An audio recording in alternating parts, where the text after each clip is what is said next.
What's up, what's up? It's time for Done Way Past Funny with your host, Sugar Ray.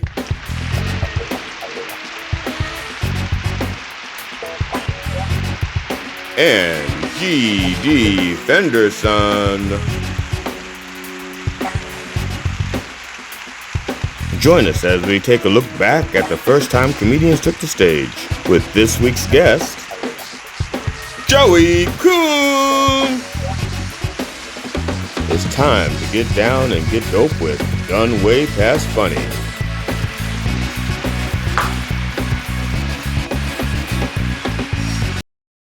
Hi, I'm G.D. Fenderson, certified forensic humorist and co-host of Done Way Past Funny.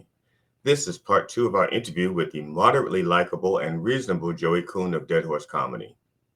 Enjoy. Hit the second half of this clip. Right. Here we go. So recently I took the 7-year-old to a proctologist for some tummy troubles, which is weird because I don't have to go to that guy for like a decade. But the doctor said to my son, I'm going to give you a quick rectal exam. You're going to feel some pressure. It's only going to take a second. And my son, looked nervous and he said, okay, I'm going to count. So I stood by the table and I held his hand. And I looked down at him and he looks up at me and he says, 1! Neither of us are going back there. But if childhood wasn't traumatic, then how would therapists pay for their own kids' rehab? So when I got home from Iraq, my Iraqi interpreter, Bandar, was still stuck over there, right? And he was terrified for his life. He was afraid he would get killed because he helped American soldiers. So we got him out of there, right? We brought him to America. He became a citizen. He changed his last name to my last name, no joke. He calls my parents mommy and daddy. Bandar called me the other day and said, I spoke to our grandma, and she wonders why you never call. Is it too late to send him back? Because he might get murdered either way. I wanted to give him a life here, but I didn't mean mine. He's probably the dude telling my kids he's their father. So I've been working with this team of people recently to help Afghans escape the Taliban. It's been crazy. And I gotta tell you, the evacuation of Afghanistan was so terribly conceived and poorly executed, they're adapting it into a Tyler Perry movie. I wasn't sure how that was gonna go. America's great though, right? I mean, we only make like 18% of the world's stuff, but we produce 118% of the world's refugees. I know some Afghans who are so desperate to get out, they consider resettling in Florida, but not Texas. Lateral move. Afghan parents wish their kids were safely locked in U.S. border cages. That's how bad it is, right? And I know, it's messed up in Afghanistan, but the worst part, the really fucked up part, is in a couple years, I'm going to be telling these same jokes and just swapping in a different country. I'm done. Oh, man. What? No, I would tell that guy, like, brevity is key, dude. Just like, I do tend to tell jokes and shorter stories. And I think maybe a bigger difference these days is hopefully I get there quicker. Well, now it's fun. I'm a storyteller, and I don't necessarily think that a story has to be shorter. Just insert things to move it along. I mean, the funny. Get to the funny. Yes. But I'm just, if you can insert funny, you can insert like one-liners and stuff like that as you go along. So you're talking about something that's very important. So I wouldn't necessarily shorten that because I think all of that's important. Just find like a punchline to go between each thing. Like you talk about like you said, we're 18% of the world population, but we produce 118% of the refugees. And that was a little too real. Yes, that's what I'm saying. That was just a bummer. But yes, it was. Time, like some context is I was doing this work. It was part for my job and part sort of passion project because of the military stuff. But I was at the time pulling like just consecutive all-nighters doing this refugee work, and it was, talking to people in Afghanistan, terrified, they need to get out. We're, creating operations and getting them to the airport in Kabul or to Pakistan or whatever we're doing. And it was emotionally devastating, horrible work, and I was exhausted. And this, like, making trying to make jokes out of that situation, and attempts at satire about how messed up the world is, Right. was sort of, cathartic, really. Like, any laughs, some of that stuff did not go well at all, right? Some of those Right. jokes were like, but any amusement at all that I got from any of that was like, had more impactful than the other jokes to me. It's because I thought it was powerful, and even the end, just the endings. Like I can tell this joke in 2 years or 3 years and just switch out countries, Right. And I thought that was a very powerful thing to end on. And if like I said, we're adding a little more humor in there. I mean, like between the statistics, Yeah. build up, and then you want to end on that. Yeah, because I'm all for teaching a good lesson. Like it pisses me off that, I mean, well, not pisses me off, but one of the things that, like, one of the procedures that they have to follow, that the Afghanis who want to come to the U.S. have to follow, is they have to present themselves to a U.S. embassy, and we closed that embassy down almost 2 years ago.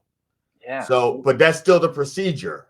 Right. We're still trying to get people out, and some of them Right. have to renew their passports before Right. we can get them out. And like, they're just Right. going to go and say, like, "Hey, Taliban fighter, really eager to get out of here. So you want to stamp this thing?" And they're like, "Nah, we'll just murder you, man. That's easier." Yeah, it's not great. Not a great But it's for situation. your own good that we're murdering you, because you're an infidel. Yeah, that's right. You'll thank me when you get to heaven. I mean, you play an instrument. What do you want us to do? Like, Yeah. Yeah. So yeah, I mean, I thought it was powerful, that the ending. Like I said, I wouldn't get. Well, obviously this is a while ago, and you've, But do you think it was like too soon, or you were just too close to it, or? I don't think it was too soon. I mean, it was like a big inspiration for me to try to find a way to make something terrible funny. And whether or not I succeeded in that, it was a pretty good exercise, trying to solve a pretty tough puzzle. So doing that, like, for my first set, I think helped me think through how you can, like, create sort of irony and satire, how you can try to take stuff that's real to you and that you have like an emotional connection to, Right. and find the funny in it. And I didn't always turn over the right rocks to find the funny, but I at least developed a sense for how to do that. Now, what shorthand? Because there's a lot of things like, I mean, the point of comedy, as far as okay, not the point of comedy, but as far as I'm concerned, what we do is very difficult as comedians. But the idea is to make it look like it's not difficult to the audience. The audience doesn't. It's like plumbing. They just want to turn the water on and see it run. They don't want to know what the filtration plant had to do. They don't give a shit about, if the power goes out, you're still going to have water because of that tower over there that they've painted with peaches and checkers. And it has to be that height so that if the power goes off, gravity would just push it down. They don't give a shit. They just want to turn it on and get wet. That's what comedy is. They just want you to open your mouth and get them wet.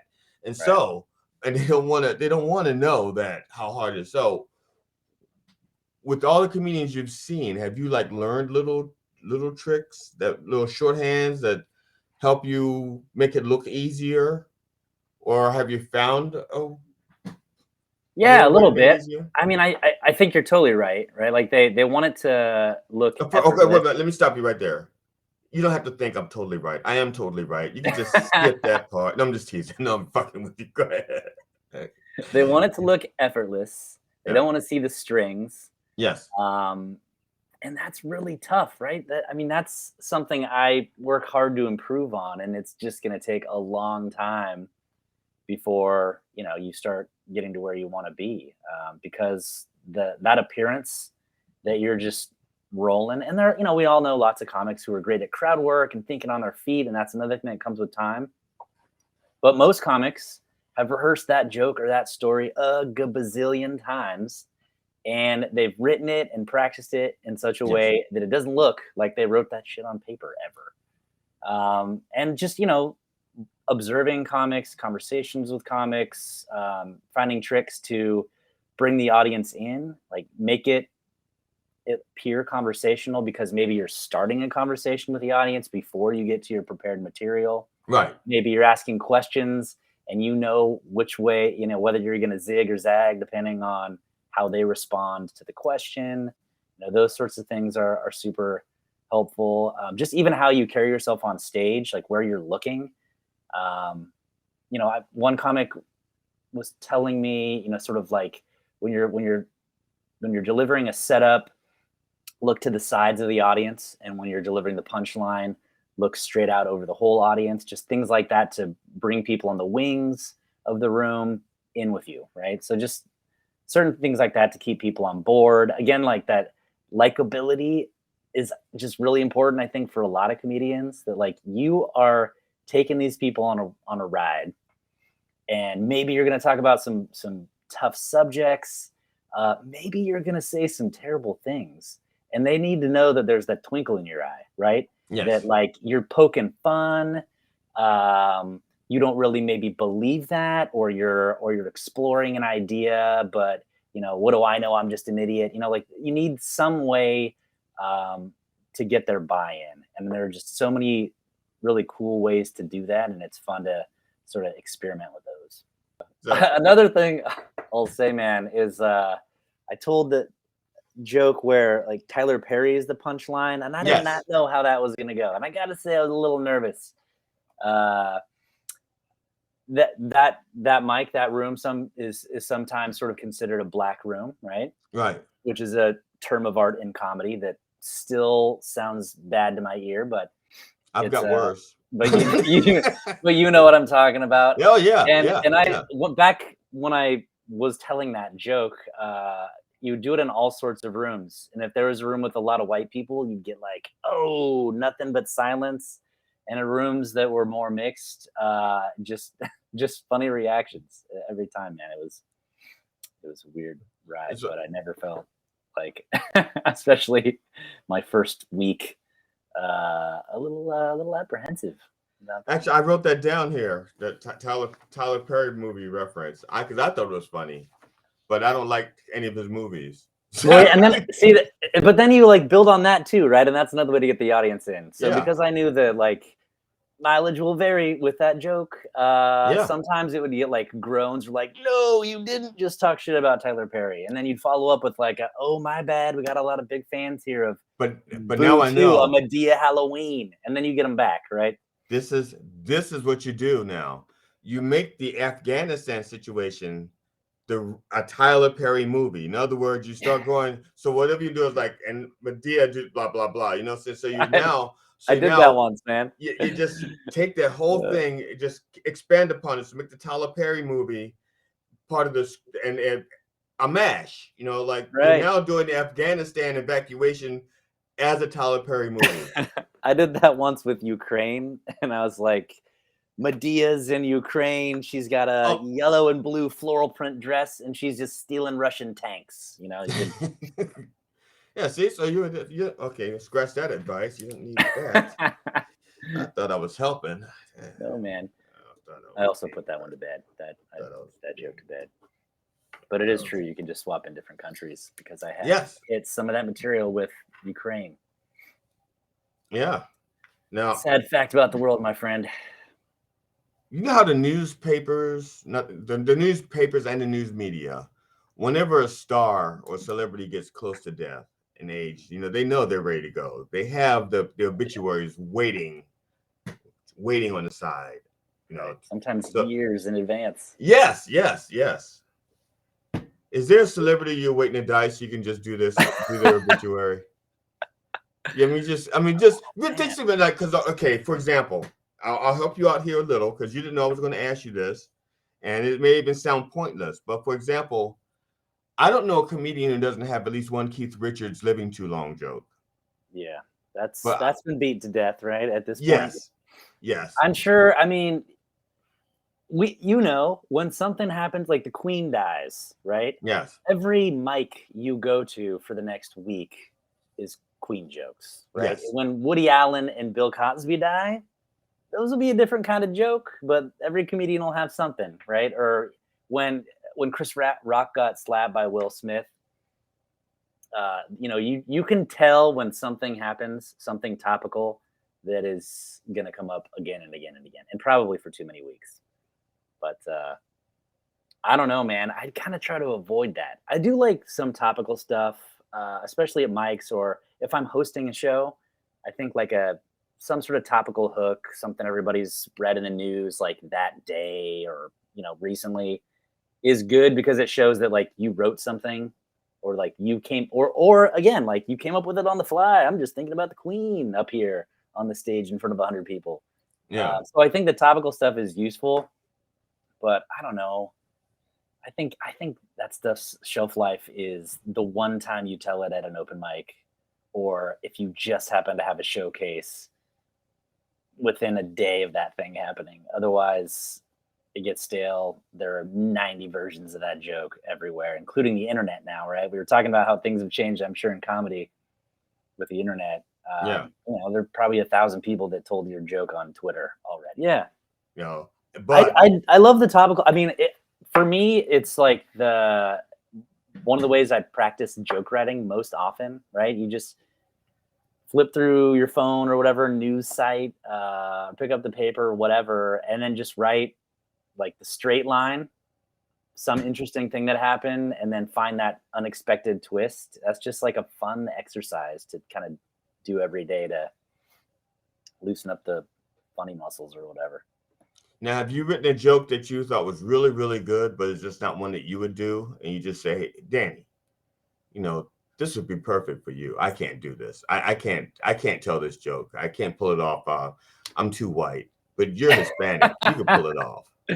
Yeah, nothing. I mean, I'm sure that's the case. And see, that's kind of where I am in my development as a comedian, right? Is figuring out, you mentioned finding your voice and your kind of point of view, and that takes literal years with no shortcut. That's just grinding it out on stage.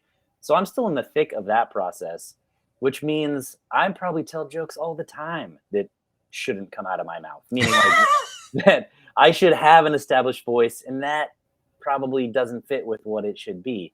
So I look forward to being able to say, absolutely, dude, here's a bunch of jokes that I wrote that I like that guy should tell. The problem is where I am right now, I'm probably still telling those. So, because they're the only jokes I have. I don't have enough material. I have to tell the Hispanic joke. No. We don't all have. Yeah. As a Hispanic male, they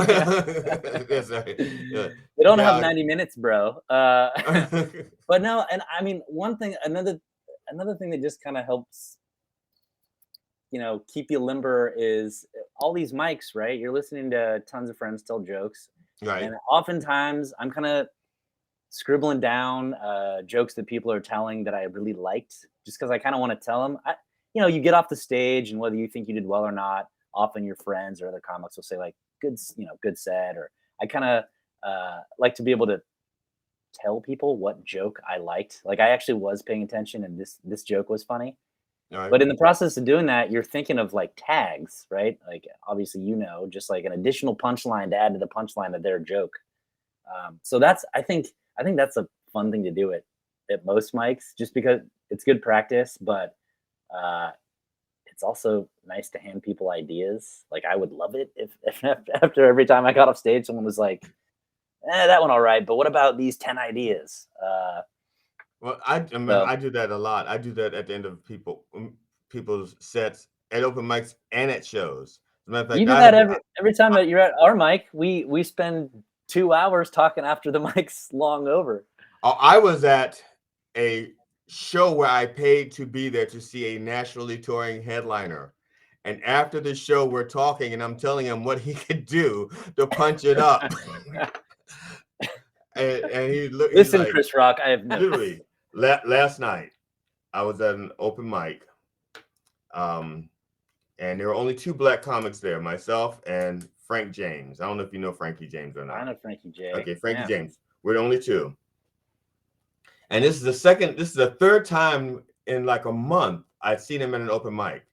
And each time we were like actually the first time we weren't the only 2 black comics, but the last 2 times we were the only 2 black comics.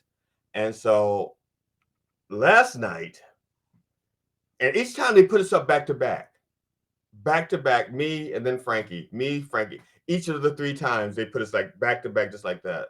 So last night it was the same thing. I look at the list, me, Frankie James, and on that I'm going up first. Frankie James is going up second. So I got up. Oh, hold on 1 second. No, man. This is my wife. I'll edit that part out.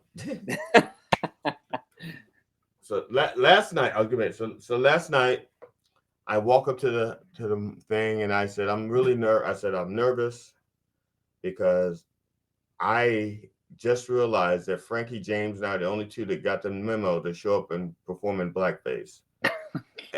and like I said, see, you laughed. The audience laughed. My wife goes, "Oh."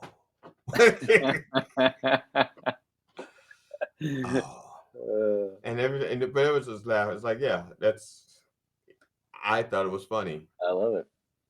No, I bet Frankie J laughed too. Oh, he did, yeah. Because there was last week we were at a mic, and we got there at the same time, so we got a table together, and it just so happened that we sat all the way in the back. So we're the only 2 blacks, and we were sitting in the back. And so when I go up, I let people know. I said, I just want you to know that Frankie and I are in the back voluntarily. This is not how things are down here in Southern Maryland or whatever we were. We're Rockville. You know, it's okay for us to sit up front. We chose to sit in the back.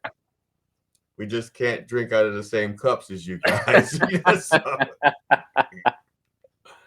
And my wife goes, "Oh, why?" Because it's funny. I'm sorry. I'm funny. It's funny. That's great, man. I love the picture of your wife just like front row cringing more than anybody. Oh, she does. That's the hardest thing, because that is the one person who can be in the audience and I will alter my material. Yeah. The only person on the face of the planet, only person. And I'm going to ask you who does that to you. But the very first time I took the stage, half my material is about my mother and the way she raised me. 2 days before I take the stage, I find out my mother's terminally ill and she's going to die. And my friend said, "You still going to do the material about your mother?" I said, "Well, you think if I don't do the joke, she's going to live?" It's like all of a sudden, it's like, I'm not going to tell those jokes about how my mother beat us and the cancer just goes away. No, I said, no, I'm doing the jokes. Let my it mother roll. shouldn't have beat us. If she didn't want that on her deathbed, then she shouldn't have beat us. Damn it! She knew she was going to die because we all die. She should have had the forethought to realize that I would outlive her and tell these jokes. Damn it! So who does that for you? Who's like? It doesn't have to be. It could be almost anybody. Yeah. Your parents. That if they're in the audience, you're. So far, nobody. And that isn't just like I'm a hard charger and I'm sticking with my material. I haven't really encountered that situation yet, or I felt I definitely had to pivot. And I say that as someone, I mean, part of my developing persona is a reasonably likable, horrible person, right? and so some of the jokes that I tell that like involve my wife, my family, like if you assume that I was telling the truth, you would say like, that guy is a real piece of work, right? And I tell those jokes when my wife's in the front row. And I mean, the pivot there is I will like address like that joke right there. That is not my wife's favorite joke. And I can tell because she's right in the front row and I'm afraid to get off the stage and away from all these witnesses, you know? And there's a joke that I have that like includes my wife, and that you can assume is not a joke that thrills her, and also like my sister-in-law.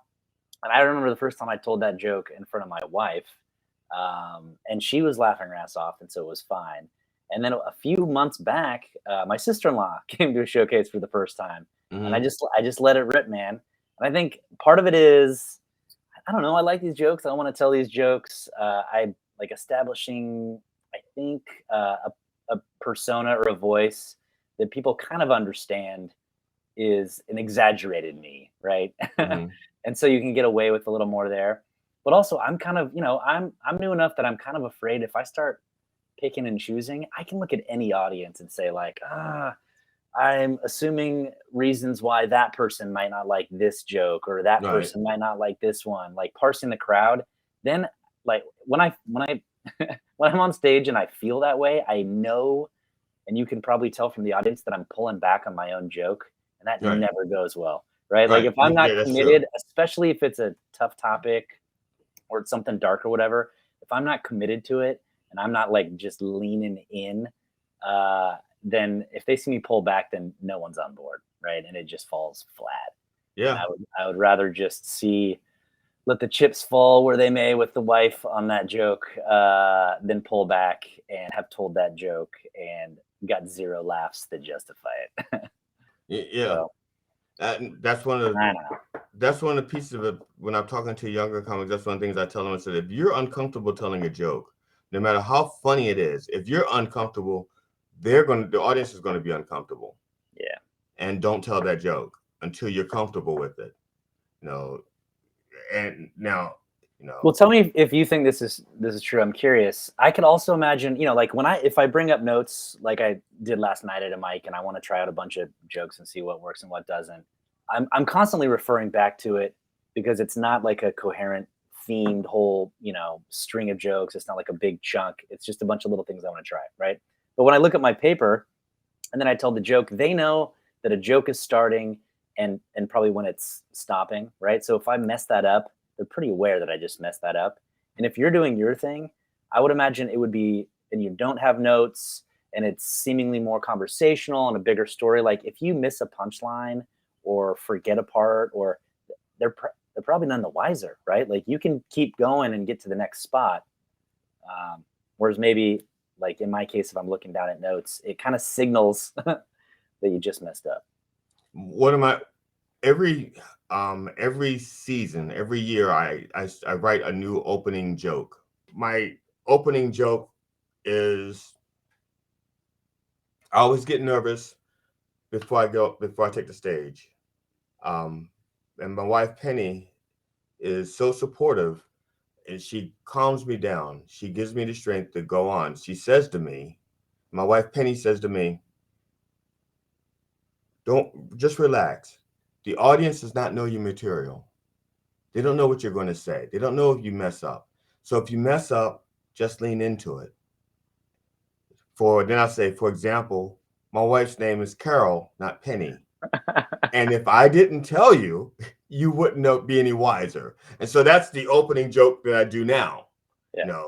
And it's like, it's,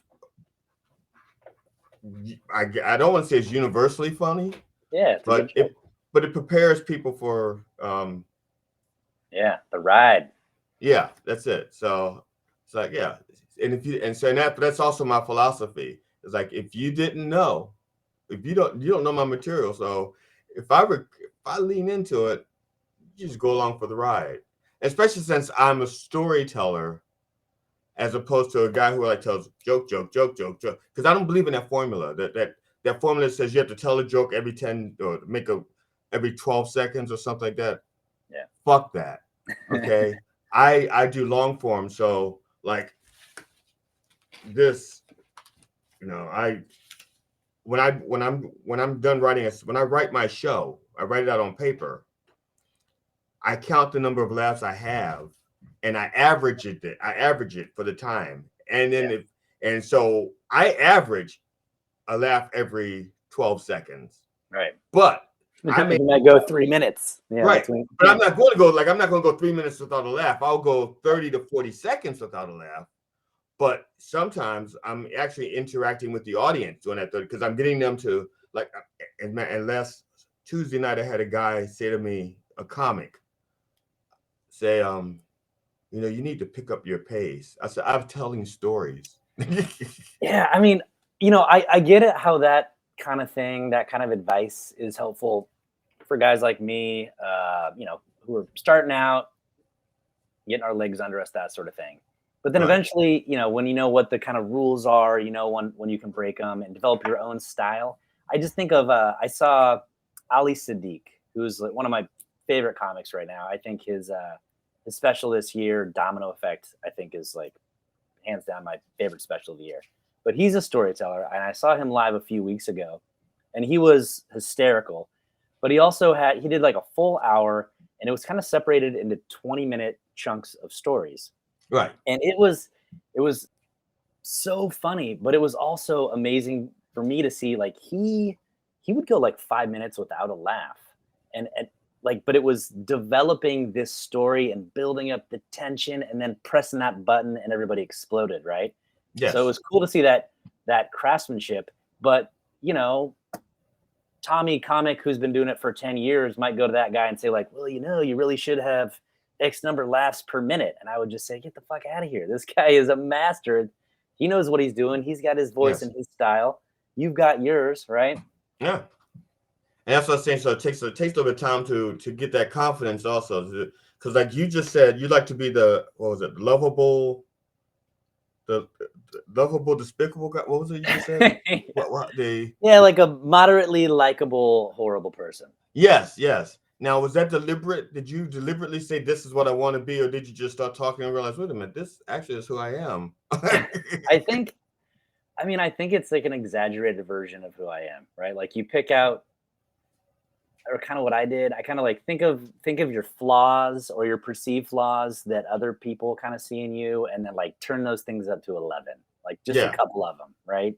Like maybe mine is being, my wife might say I'm oblivious, but on stage I'm really oblivious. Okay. Or like I might have kind of a dark sense of humor, but in a lot of comedy, to get that surprise, you're like really cranking up the contrast on that exaggeration, for a joke. So like it might get really dark. So that's kind of where I am at the moment, feeling it out. It's naturally my sense of humor and an exaggerated version of who I am and why I messed up. All right, cool. I want to thank you for doing this with me.